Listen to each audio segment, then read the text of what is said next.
When a truck ascends or travels on Kitonga Mountains or any other mountainous terrain, there are potential dangers and challenges that could arise, especially when the goal is to exchange the goods, make deliveries, or transport materials. The risks associated with such mountain transports are influenced by the factors like terrain, weather, and vehicle condition. Kitonga Mountains, with a steep slope, present a significant danger for the trucks, especially when the roads are not properly maintained. Trucks may lose traction on steep, narrow roads, leading to the risk of rollover. Kitonga Mountain is situated in Iringa region, which is the southern highlands of Tanzania. It lies to the west of the city of Iringa, which is capital of the region.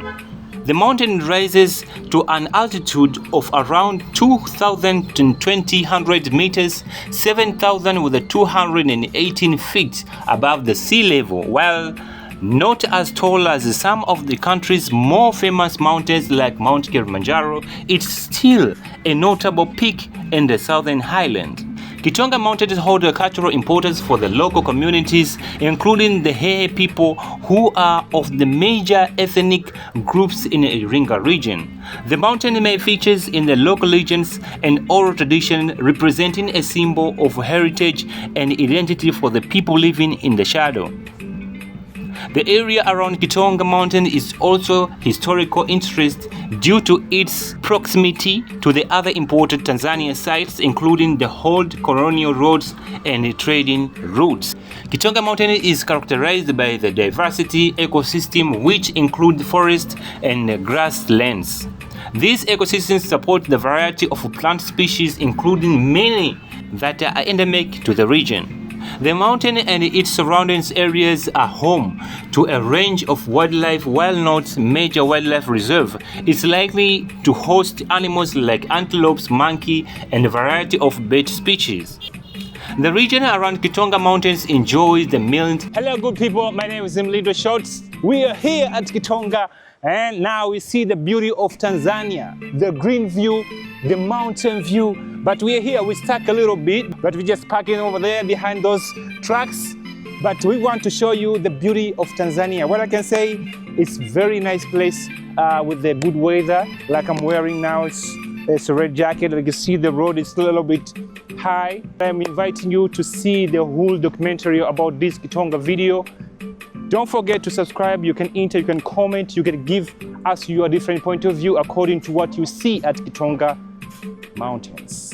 Thank you for watching and keep watching. Kitonga Mountain is not as heavily visited as the other Tanzanian peaks, but it does not offer opportunities for the hiking and the nature exploration. The terrain, with its varied elevations and ecosystem, is attractive features for the nature lovers and adventurous trekkers.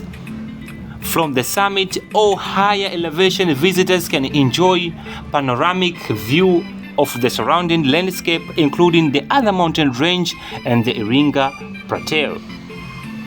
The mountain is situated near the tourist destination in Iringa, such as ruins of the ancient city of Isimila, known as for its archaeological significance. The Mikumi National Park, famous for its wildlife and safaris. To reach Kitonga Mountain, visitors will typically travel to Iringa town, which is well connected by the road to the other part of Tanzania. The road network is relatively good condition, though some areas around the mountains may require more rugged transportations due to the mountainous terrain. The town of Iringa offers various lodging options. Battle lands around Iringa Mountain support local agriculture, including cultivations of crops such as maize, beans, and vegetables. Livestock farming is also prevented, which cattle being an important for the part of the local economy. The mountains and surrounding areas contribute to the livelihood of the local population through agriculture, tourism, and some mining activities, although there is a later not permitted. Don't forget to subscribe to our channel. My name is Mlindwa Amada and this is Mshol Tanzania. Keep watching, comment, like and share this video for more progress and information that you will need to learn and experience in Tanzania. Thank you.